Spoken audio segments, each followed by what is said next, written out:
Hello student, स्वागत है आप सभी का यूट्यूब चैनल रस्तोगी कोचिंग में। आज के इस वीडियो में क्लास 12 के भौतिक विज्ञान अभ्यास 1 में एनसीईआरटी प्रश्नों के बारे में अध्ययन करेंगे। पिछले भाग में प्रश्न नंबर 1 से लेकर के प्रश्न नंबर 12 तक के सभी प्रश्नों को हल करके वीडियो अपलोड कर दिया गया है। यदि उस भाग का वीडियो आप सभी विद्यार्थी नहीं देखे होंगे तो प्लेलिस्ट में वीडियो है, वहां से जाकर के वीडियो को देख सकते हैं। इस भाग में प्रश्न नंबर 13 से लेकर के आगे के सभी प्रश्नों को हल करके बताया जाएगा। तो प्रश्न नंबर 13 है, मान लीजिए प्रश्न 12 में गोले ए तथा बी साइज में सर्वसम है तथा इसी साइज का कोई तीसरा अनावेशित गोला पहले तो पहले गोले के संपर्क तत्पश्चात दूसरे गोले के संपर्क में लाकर अंत में दोनों से ही हटा दिया जाए तो अब ए तथा बी के बीच नया प्रतिकर्षण बल कितना है। तो यहाँ पे जो है प्रश्न नंबर 12 में बताया गया था कि जो है दो गोले हैं और पहला गोला का नाम क्या है, ए है, और दूसरे गोला का नाम क्या है, बी है, और इस पे आवेश क्या है 6.5 × 10⁻⁷ कूलाम है, और जो है और जिसके बीच की दूरी क्या था 50 सेमी था। और इसमें जो है बल का जो है गणना करना था, तो बल का मान इसमें कितना आया था, तो बल का मान यहाँ देख सकते हैं हल किया गया था। तो बल का मान आया है F बराबर 1.52 × 10⁻⁻2 न्यूटन जो है आया हुआ है। तो यह मान जो है प्रश्न नंबर 13 में प्रयोग किया जाएगा। तो अब कैसे किया जाएगा, तो अब यहाँ पे नोट करेंगे कि यहाँ पहला जो आवेश दिया गया है, यहाँ पे क्या कहा जा रहा है कि जब जो है पहला आवेश यहाँ कितना दिया गया था, Q1 बराबर 6.5 × 10⁻⁻7 कूलाम दिया गया है, और दूसरा आवेश Q2 बराबर भी कितना दिया गया था 6.5 × 10⁻⁻7 कूलाम दिया गया था, और R का मान कितना दिया गया था, तो R बराबर जो है कितना था 50 सेमी दिया गया था। यह प्रश्न नंबर किस में दिया गया था, 12 में दिया गया था। और F का मान कितना निकला था, तो F का मान 1.52 × 10 के पावर क्या आया था -2 न्यूटन आया था। यह किसका मान है, तो F का मान, और यह पूरा मान जो है किस में दिया गया था, प्रश्न नंबर 12 में दिया गया था। अब यहाँ पे क्या कहा जा रहा है कि यहाँ पर ए तथा बी साइज में सर्वसम, सर्वसम मतलब क्या होता है, बराबर, सर्वसम मतलब सब कुछ क्या हो उसका बराबर हो। अब यहाँ पे सर्वसम होने के बाद से इसी साइज का कोई तीसरा अनावेशित गोला पहले तो पहले गोले से संपर्क, मतलब पहले गोले से संपर्क करेगा, उसके बाद से जो है दूसरे गोले से संपर्क करेगा। अब यहाँ संपर्क होने के बाद से जो है अब यहाँ पे जो है उस संपर्क को हटा दिया जाएगा तो कितना प्रतिकर्षण बल लगेगा। तो यहाँ लिख लेंगे दो गोले, लिख लेंगे यहाँ पे दो गोले क्या हैं, तो दो गोले जो हैं जो सर्वसम हैं मतलब बराबर हैं, सर्वसम हैं। सर्वसम मतलब क्या होता है, सब कुछ उसका क्या है बराबर है, सर्वसम है। उस पर तीसरा गोला लिखेंगे यहाँ पर, उस पर तीसरा गोला, पर तीसरा, उस पर लिखेंगे क्या, तीसरा गोला संपर्क में, तीसरा गोला संपर्क में लाया जाता है, संपर्क में लाया जाता है तो आवेश क्या हो जाता है, आधा हो जाता है, आवेश आधा हो जाता है, आवेश आधा हो जाता है। तो अब ए गोले की पर अब ध्यान देंगे, अब ए गोले पर आवेश क्या होगा, तो ए गोले पर आवेश तो कितना हो जाएगा आवेश, तो आवेश पहले क्या था Q था, तो Q/2 हो जाएगा। तो आवेश क्या हो जाता है, आधा हो जाता है। बी तथा सी लिखेंगे, बी तथा सी पर आवेश, बी तथा सी पर क्या लिखेंगे, आवेश। तो इस पे कितना आवेश होगा, पहले आवेश क्या था Q था, और Q का कितना हो गया इसका आधा, मतलब यहाँ Q/2 का क्या कर देंगे, आधा कर देंगे। मतलब यह B के लिए आवेश और इसका आधा जो है Q/2 आवेश का क्या कर देंगे, आधा कर लेंगे। जैसे यहाँ पर जो है ए गोला है और यहाँ पे क्या है, बी गोला है और यहाँ पे क्या है, यहाँ पे जो है बिंदु जो है इसके टोटल इसके बीच की दूरी कितनी है, 50 सेमी है। इसकी टोटल बीच की दूरी क्या है, 50 सेमी है। तो एक बार ए के लिए और एक बार किसके लिए, बी के लिए। तो ए पर आवेश क्या बनेगा, q/2। कब होगा, जब दो गोले सर्वसम होंगे मतलब बराबर होते हैं। तीसरा गोला जब संपर्क में लाया जाता है तो इसका आवेश कितना हो जाता है, आधा हो जाता है। और इसका आवेश मतलब इस आवेश को लेकर के और सी वाला आवेश को जो है तीसरा गोला जो आवेश का लेकर के आधा का कर देंगे, आधा कर लेंगे। अब यहाँ पे जो है 2 में q का गुणा करेंगे तो क्या बनेगा, यहाँ पर 2q हो जाएगा प्लस q हो जाएगा, बटा में नीचे क्या है 2 है और बटा में क्या है यहाँ पर 2 है, यह 2 है और ये भी बटा में 2 है। अब कितना होगा, 2q aq मिलकर के क्या बनेगा 3q, अब बटा में क्या हो गया 4 हो गया। तो यहाँ पे जो है पहला आवेश इसको कहेंगे q1 और इसको कहेंगे क्या कहेंगे q2। अब बल पूछा जा रहा है कि बल F1, इसको F डैश कर लेंगे, F डैश बराबर क्या हो जाएगा, प्रश्नवाचक हो जाएगा। अब यहाँ F डैश का सूत्र क्या बनेगा, तो F डैश का सूत्र होगा 1/4 पाई एप्सिलॉन 0 और यहाँ लिखेंगे क्या q1 और यहाँ क्या होगा q2 बटा क्या हो जाएगा r का स्क्वायर होगा। तो यहाँ लिखेंगे F डैश बराबर 1/4 पाई एप्सिलॉन 0। q1 का मान क्या है, तो q1 का मान जो है q/2 है और q2 का मान क्या है 3q बटा जो है कितना है 4 है, बटा में क्या है r स्क्वायर है। अब यह 3 जो है ऊपर है और 4 दूनी 8 मतलब यह आगे आ जाएगा। तो F डैश बराबर क्या हो जाएगा, तो F डैश बराबर यहाँ लिख लेंगे 3 बटा जो है 3/8 हो गया, गुणे क्या हो जाएगा 1 बटा, अब 3 कहाँ से आ गया, यह 3 हो गया, 4 दूनी 8 हो गया, 1 बटा क्या है 4 पाई एप्सिलॉन 0 हो जाएगा और यहाँ क्या लिखेंगे q गुणे q बटा क्या हो जाएगा r का स्क्वायर हो जाएगा। अब यहाँ लिखेंगे F डैश बराबर, यह पूरा मान किसका सूत्र हो गया, तो यह बल का सूत्र है। गुरुत्व जो वैद्युत बल का सूत्र क्या होता है, 1/4 पाई एप्सिलॉन 0, जो यहाँ पर पहला गोला है और ये दूसरा गोला का आवेश बटा r स्क्वायर, मतलब यह पूरा सूत्र किसका है 3/8 हो जाएगा और यहाँ लिखेंगे F का सूत्र बन जाएगा। किसका सूत्र बन गया, F का सूत्र बन जाएगा। अब यहाँ पे लिखेंगे F डैश बराबर हो गया 3/8 हो गया और F का मान जो है निकला हुआ है प्रश्न नंबर 12 में। यहाँ देख सकते हैं प्रश्न नंबर 12 में जो है F का मान निकाला गया था 1.52 गुणे 10 के पावर -2 होता है। तो अब यहाँ पे जो है रख लेंगे यहाँ पर F का मान 1.52 गुणे 10 के पावर क्या है -2 हो जाएगा। तो यह किसका मान है, तो यह वैद्युत बल का मान जो है। और यहाँ पे जो सूत्र बना है टोटल यहाँ से लेकर के यह पूरा सूत्र जो है किसका सूत्र है, F का सूत्र है। अब यहाँ पर 3 से गुणा करेंगे और 8 से क्या करेंगे भाग कर देंगे।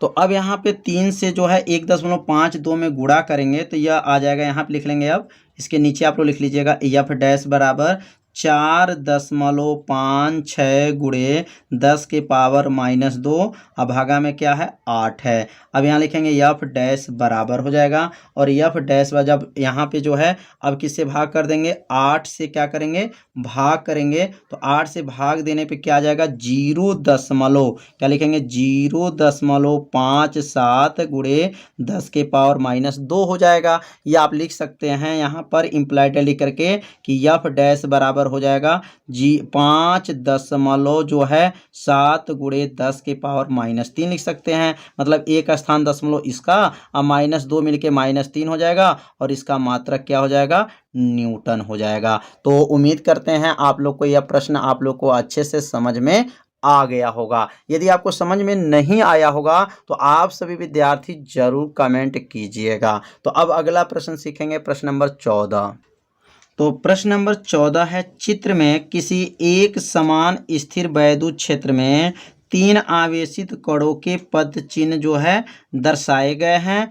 तीनों आवेशों के चिन्ह लिखिए। इनमें से किस कण का आवेश संहति अनुपात Q/m जो है अधिकतम है। तो यहाँ पर जो है पद चिन्ह का जो है बताना है कि मतलब कौन से इस पे आवेश हैं। मतलब 1 पर 2 पर और 3 पे बताना है कौन से आवेश हैं। तो ध्यान देंगे जो आवेश जो है धनात्मक दिशा की ओर जाता है उस पर आवेश जो होता है ऋण आवेश होता है, और जो ऋण आवेश की ओर जाता है तो उस पे जो आवेश होता है वह धन आवेश होता है। तो याद रखिएगा, लिख सकते हैं मतलब कि पहला जो होता है, पहला और दूसरा जो है यह धनात्मक की ओर है, अतः उस पर जो है ऋणात्मक आवेश होगा। तो लिखेंगे यहाँ पर पहला आवेश, लिखेंगे यहाँ पर आवेश 1, आवेश क्या लिखेंगे 1, तथा आवेश 2, आवेश क्या लिखेंगे यहाँ पर आवेश 2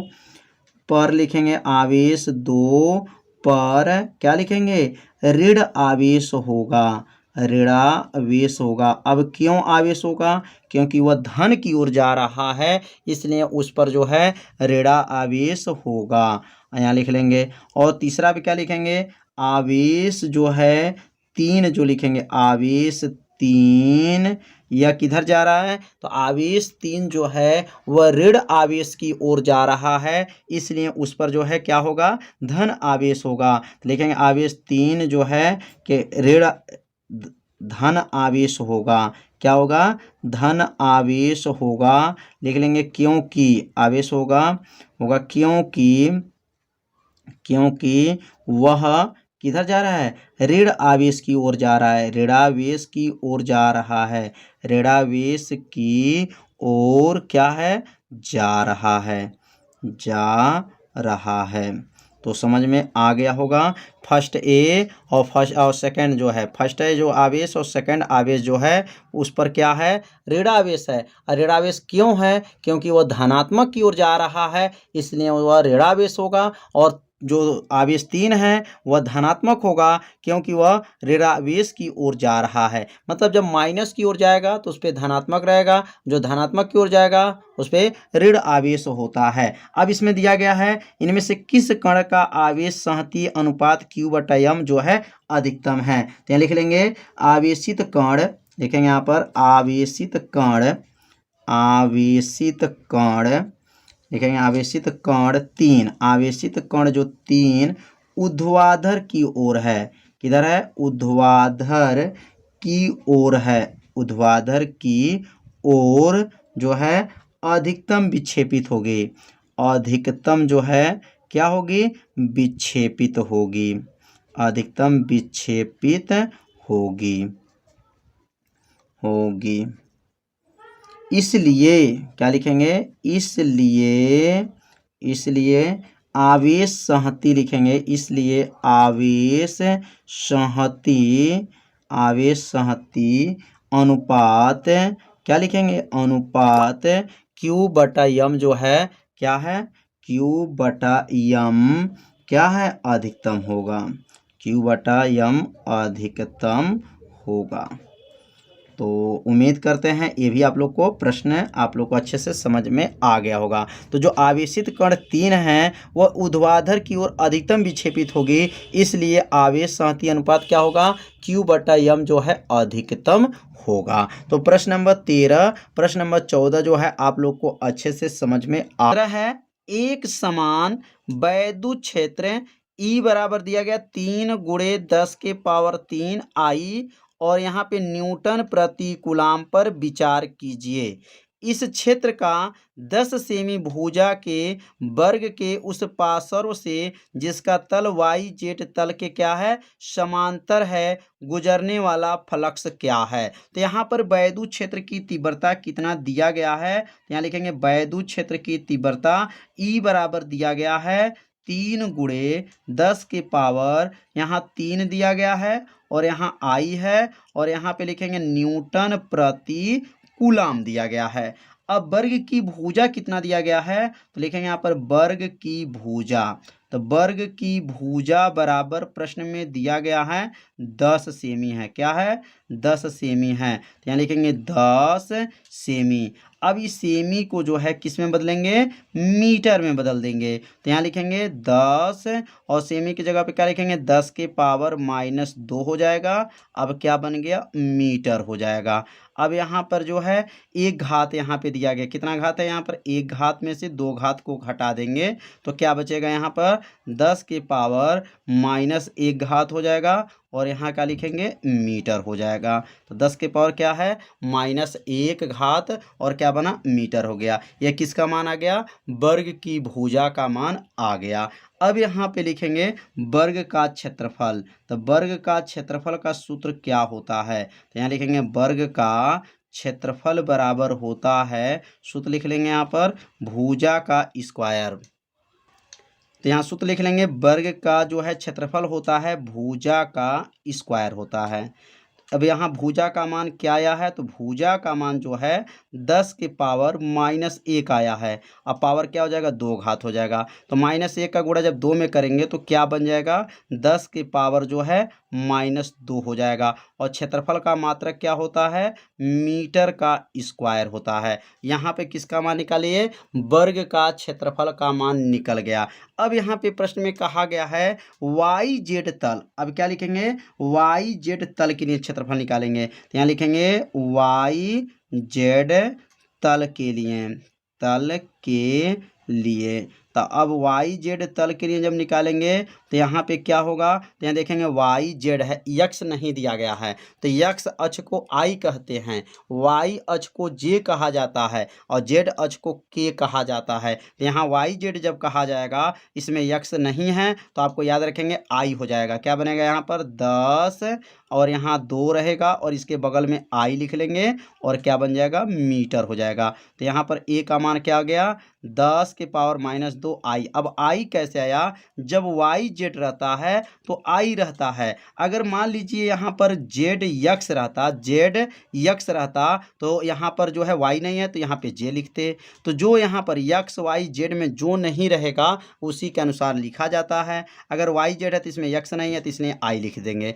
यक्स के लिए आई होता है, वाई के लिए जेड होता है और जेड के लिए के कैप होता है। यहाँ के कैप भी लगा सकते हैं, यहाँ पर आई कैप भी लिख सकते हैं। तो यहाँ पर आई कैप यहाँ पे क्यों लगाया गया समझ में आ गया होगा कि तल कौन सा है, वाई जेड है। अब यहाँ पर फलक्स पूछा जा रहा है, फलक्स किससे दिखाएंगे, फाई से। और फाई बराबर जो है इसमें सूत्र क्या होता है आप सभी विद्यार्थी जानते होंगे। तो यहाँ पर समांतर की बात भी कहा गया है तो इसलिए थीटा के जगह पर 0 अंश लिखेंगे। क्या लिखेंगे 0 अंश हो जाएगा। और फाई ई बराबर क्या हो जाएगा, प्रश्नवाचक हो जाएगा। अब फाई ई का सूत्र क्या होता है, तो फाई ई बराबर सूत्र होता है, फाई ई बराबर हो जाएगा यहाँ पर ई ए कास थीटा होता है। क्या होता है, ई ए कास थीटा होता है। अब ई का मान क्या दिया गया था, तो 3 गुणे 10 के पावर 3 दिया गया था और यहाँ क्या हो जाएगा आई हो जाएगा। और ए का मान क्या दिया गया था 10 के पावर माइनस 2 जो है आई दिया गया है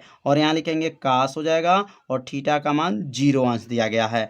अब यहाँ आई में जब आई का गुणा करेंगे तो बनेगा आई स्क्वायर हो जाएगा और आई स्क्वायर का मान 1 होता है। तो इसको कैसे लिख लेंगे, अब यहाँ लिखेंगे 3 गुणे 10 के पावर ये माइनस 3 घात में से 2 घात को घटा देंगे तो 1 घात हो जाएगा और यहाँ क्या लिखेंगे आई स्क्वायर हो जाएगा, क्योंकि आई में आई का गुणा करेंगे तो आई स्क्वायर हो जाएगा। और काश जो है 0 अंश का मान क्या होता है, तो काश 0 अंश का मान 1 होता है। अब यहाँ लिखेंगे 3 हो गया और 10 की पावर 1 का मतलब 10 हो जाएगा और आई स्क्वायर का मान क्या होता है 1 होता है और गुणे बगल में 1 हो जाएगा। सबका गुणा कर लेंगे तो 30 आ जाएगा। क्या आ जाएगा 30 हो जाएगा। और इसका मात्रक क्या होता है, तो इसका मात्रक जो होता है न्यूटन, क्या होता है न्यूटन मीटर का स्क्वायर होता है, न्यूटन मीटर का स्क्वायर। और जो है प्रति क्या होता है कूलाम होता है। ये किसका मात्रक होता है, तो फाई जो है ई का जो है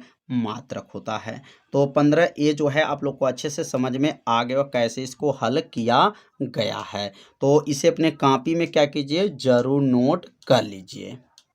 तो प्रश्न नंबर 15 का जो बी है, प्रश्न नंबर 15 का बी क्वेश्चन क्या है, इसी वर्ग से, मतलब जो वर्ग पहले था वही वर्ग है, इसी वर्ग से गुजरने वाला फ्लक्स कितना है। मतलब फ्लक्स इसमें भी पूछा जा रहा है। इसके तल का अभिलंब यक्स अक्ष से 60 अंश का कोण बनाता है। उसमें कोण जो है 15 का ए में 0 अंश का कोण बना था और इसमें कोण कितना है 60 अंश का कोण बना है। मतलब जो मान उसमें था सेम मान इसमें रहेगा, खाली कोण बदल गया है। तो ई का मान कितना था 3 गुणे 10 के पावर -3 था और यहाँ आई था न्यूटन प्रति कूलाम था। और क्षेत्रफल कितना आया था, तो क्षेत्रफल जो था 10 के पावर क्या था माइनस जो है 2 था यहाँ पर, और यहाँ पे जो ये +3 था, याद रखिएगा ये +3 है। यहाँ 3 गुणे 10 के पावर, ये 3 जो घात दिया गया है प्लस में है, और क्षेत्रफल दिया गया था 10 के पावर -2 जो है आई था, और क्या था मात्रक मीटर का स्क्वायर है। बस कोण बदल गया इसमें, पहले कोण 0 था, अब कोण जो है 60 अंश का हो गया है। और इसमें चुंबकीय वैद्युत फ्लक्स पूछा जा रहा है। वैद्युत फ्लक्स किससे दिखाएंगे, फाई ई से, और फाई ई बराबर क्या करेंगे प्रश्नवाचक हो जाएगा। अब फाई ई का सूत्र क्या होता है, तो अब यहाँ फाई ई का सूत्र लिख लेंगे। तो फाई ई का सूत्र होता है, फाई ई बराबर क्या होता है ई ए कास थीटा होता है। और यहाँ ई का मान क्या दिया गया है 3 गुणे 10 के पावर 3 दिया गया है, और ए का मान क्या दिया गया है, यहाँ पर आई चाहे तो आई भी लिख सकते हैं, आई भी है 3 गुणे 10 के पावर 3, यहाँ आई हो गया, गुणे कर लेंगे 10 के पावर -2 जो है आई हो जाएगा, काश कितना अंश हो जाएगा 60 अंश हो जाएगा। अब यहाँ पे जो है इसको हल करेंगे तो पहले 3 लिखेंगे, 10 के पावर 3 घात में से 2 घात को क्या करेंगे घटा देंगे। अब 3 घात में से जब 2 घात को घटाएंगे तो कितना घात हो जाएगा, यहाँ पर 1 घात होगा, और आई में आई का गुणा करेंगे तो यह बन जाएगा आई स्क्वायर, और काश 60 अंश का मान क्या होता है, तो काश 60 अंश का मान 1/2 होता है। अब 30 यहाँ पे 3 में 10 का गुणा कर लेंगे तो 30 हो जाएगा, 30 और आई स्क्वायर का मान 1 हो गया, गुणे 1/2 हो जाएगा। 2 से जो है 30 को काट देंगे, क्या बनेगा 15, 15 × 9 15, तो यहाँ क्या हो जाएगा 15 हो जाएगा। तो फाई ई का मान क्या आ गया 15 आ गया। और इसका मात्रक क्या है, तो इसका मात्रक तो आप जान ही गए होंगे, इसका मात्रक क्या होता है न्यूटन होता है, मीटर का स्क्वायर होता है, और क्या होता है प्रति कूलाम होता है। तो प्रश्न नंबर 15A और 15B में क्या है, बस कोण का अंतर है। उसमें 0 अंश दिया गया था और इसमें 60 अंश दिया गया है। बस कोण का ही बस जो है इसमें अंतर दिया गया है। सेम क्वेश्चन है, जो है आपका आंसर जो है जैसे उसको लगाया गया है वैसे इसको भी लगाया गया है। बस उसमें 30 आया था और इसमें 15 आया है। तो प्रश्न नंबर 15 का ए, प्रश्न नंबर 15 का बी आप लोग को अच्छे से समझ में आ गया होगा। तो अब सीखेंगे प्रश्न नंबर 16। प्रश्न नंबर 15, अब देखिए प्रश्न नंबर 15 का भी इसमें भी प्रयोग है। तो प्रश्न 15 में दिए गए एक समान वैद्युत क्षेत्र का 20 सेमी भुजा के किसी घन से जो इस प्रकार विन्यासित है कि उसके फ्लक्स निर्देशांक तलों के क्या है समांतर है, कितना नेट फ्लक्स गुजरेगा। तो यहाँ पर भी वैद्युत फ्लक्स की गणना करना है, और यहाँ पर बस क्या है इसमें जो है भुजा का मान 20 सेमी दिया गया है और उसमें भुजा का मान 10 सेमी दिया गया है। तो यहाँ पर जो सबसे पहले लिखेंगे ई का मान जो दिया गया है, ई बराबर कितना दिया गया है, तो 3 गुणे 10 के पावर क्या था 3 था, और यहाँ पर आई है न्यूटन प्रति कूलाम है। और यहाँ लिखेंगे वर्ग की भुजा, तो वर्ग की भुजा कितना दिया गया है, तो वर्ग की भुजा जो दिया गया है इसका मान इसमें कितना सेमी है 20 सेमी है। और प्रश्न नंबर 15 में जो है 10 सेमी दिया गया था, इसमें कितना है 20 सेमी है। और समांतर कहा गया, तो समांतर मतलब यहाँ लिखेंगे थीटा बराबर लिख लेंगे।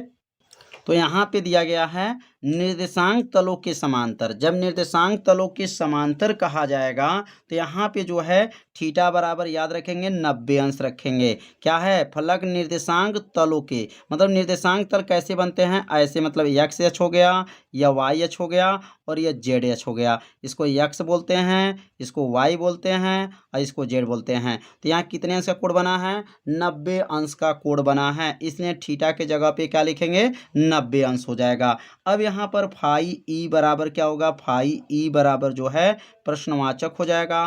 फाई ई का सूत्र क्या होता है, तो फाई ई का सूत्र होता है, पढ़े होंगे आप लोग, क्या होता है, ई ए काश थीटा होता है। अब यहाँ लिखेंगे फाई ई बराबर क्या हो जाएगा, तो यहाँ ई का मान जो ई ही रखने दीजिए और यहाँ ए रख लीजिए और यहाँ काश क्या लिखेंगे, 90 अंश रख लेंगे। काश 90 अंश का मान क्या होता है, तो यहाँ लिखेंगे फाई ई बराबर हो जाएगा और यहाँ लिखेंगे ई ए हो जाएगा और काश 90 अंश का मान 0 होता है। अब यहाँ लिखेंगे फाई ई बराबर, तो ई ए का गुणा जब 0 में करेंगे तो इसका मान क्या आ गया, 0 हो गया, इसलिए ई का मान नहीं रखा गया। अगर ई का मान रखेंगे भी और ए का मान भी निकालेंगे और जब 0 से गुणा करेंगे तो पूरा मान क्या हो जाएगा, 0 हो जाएगा। इसलिए जो है ई का मान यहाँ पे न रख करके इसका काश 90 अंश का मान रख करके गुणा कर लिया गया है। तो फाई ई का मान इसमें कितना हो गया, 0 हो गया। तो इसमें नेट फ्लक्स का मान क्या होगा, 0 होगा। तो यहाँ लिखेंगे